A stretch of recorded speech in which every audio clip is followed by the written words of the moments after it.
The latest in the world of business. Now, the Cooperative Bank of Kenya is reporting a net profit of 23.2 billion shillings for the financial year ended 2023, up from 22 billion shillings in 2022.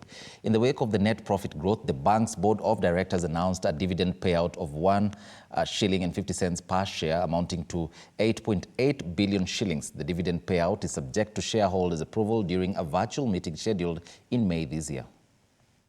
In the backdrop of increased income and reduced operating costs, the Cooperative Bank of Kenya has recorded a net profit of 23.2 billion Kenya shillings for the financial year ended December 2023, compared to 22 billion Kenya shillings for a similar period in 2022.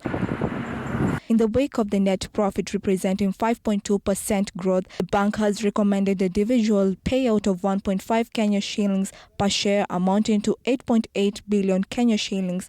The dividend payout is, however, subjected to shareholders' approval during a virtual annual general meeting scheduled for May this year. Cooperative Bank Managing Director Gideon Muriuki said, and I quote, "The strong performance has led to a sustained increase in shareholder value as reflected in the competitive return of equity of 21%. The bank's net interest income remained stable to stand at 44.2 billion Kenya shillings compared to 45.5 billion Kenya shillings in the year 2022. Total non-interest income grew by 2.8% from 27.5 billion Kenya shillings to 26.5 billion Kenya shillings, pushing total operating income to 71.69 billion Kenya shillings from 71.25 billion Kenya shillings.